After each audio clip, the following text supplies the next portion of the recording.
The force is strong with the Acolyte as the trailer breaks Lucasfilm records.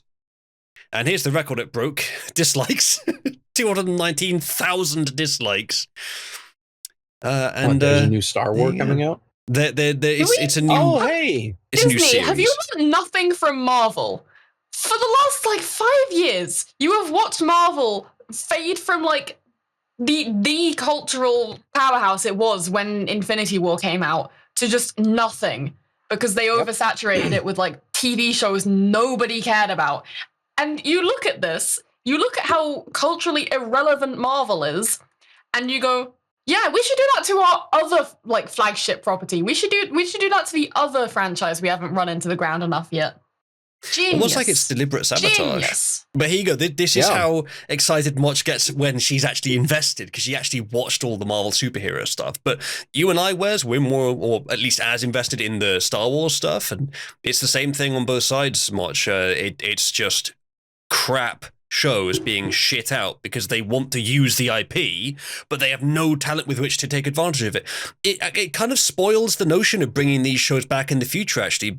The upside of that maybe is we get 20 years of innovative shows when this finally ends, but then during that time we might not get any new shows because people might be put off so much from remakes that they don't want it anymore, which, upsides and downsides.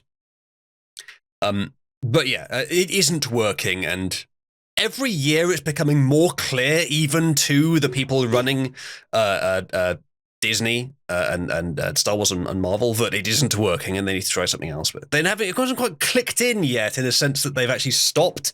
But I think it is getting there gradually.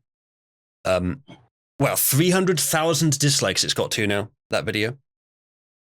So as far as I know, The Acolyte is arguably the worst of the Star Wars shows yet. Very full of diversity and women, and otherwise probably nothing else interesting to it.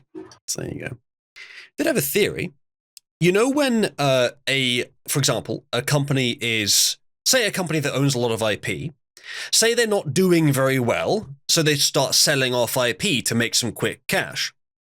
Doing that means they can't use that IP later, so it harms their long-term performance, but maybe it's just enough to get them up and running. This sort of quick burn to get yourself into a safe place and then you focus on the long-term stuff later is a pattern that I've noticed in loads of things, but that's the example there. I think the remakes is also that. I think it's a much sort of larger picture version of that, where companies like Lucasfilm and Marvel, and obviously by extension Disney and a bunch of others too, they don't have the quality to provide themselves with long-term sustenance, so they're burning things that they can get quick, reliable results out of, which is their own IP. They're doing remakes. For the last 10 years, they've essentially been burning their assets, selling off their assets, essentially by making remakes. Because the more they do this, the less long-term success they can have from these things. But they churn those out because they're not getting success from anything else. What this means is they're already so desperate that that they're having to do that there's actually probably a lot less sustenance there, even though there's all that money. A lot less sustenance there than you might think. A lot less health from them. It's also very likely that it is not deliberate sabotage from the people at Disney per se, but deliberate sabotage from a level just above, from people who know how to manipulate the people at Disney. But it all does very much fit the mold of sabotage. This is how you would destroy a country's culture. I don't think it's that complicated. I think that just like with almost every major corporation, they've just had diversity hire and other types of individuals making their way up the ranks. And now you have incompetent people up the ranks and you have competent people lower below them. Mm. They are doing good things. The people higher than them are the ones who have the purse strings. So they are only having people who they know and they like and they agree with politically doing things, and it's a disaster. I mean, just look at Return of the Jedi, or The Last Jedi. Look at Rise of Skywalker. Look at Solo, and to a certain extent, look at Rogue One. Look at the disaster that was behind the scenes with Rogue One. There is a version of Rogue One that is completely different. There's at least one.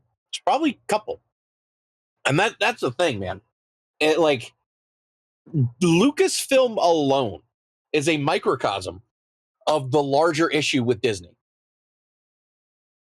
Because I don't need to remind you that Bob Iger pre-2020 had plans on running for president.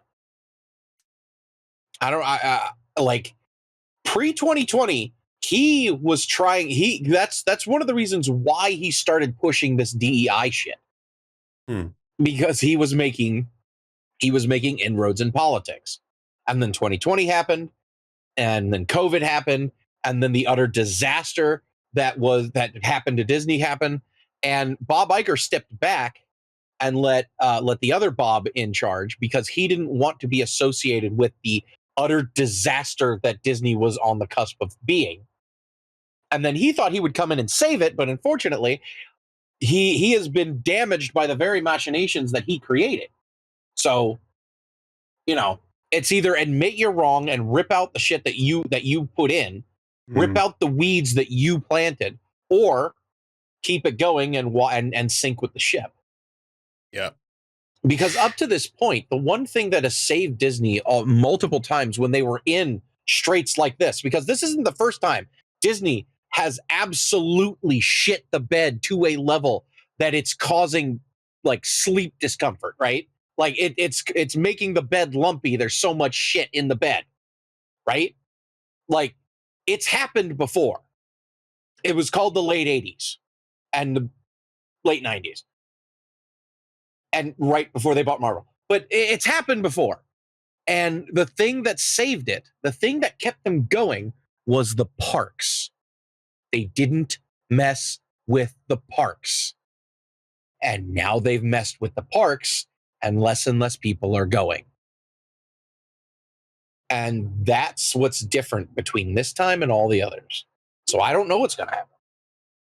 Is Disney going to fail? Is Disney actually finally going to fail? I don't know. Are they going to have to actually start selling IPs? I don't know. I think they bit off more than they could chew.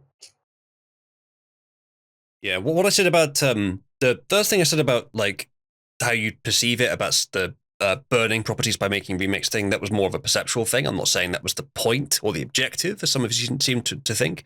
And the thing about sabotage and demoralization could certainly be compatible with what a lot of you are saying about how it's just staff with incompetence and there's executives taking the money and running. That's just the means by which that's happening. So yes, I think we do agree, just talking about different parts of it.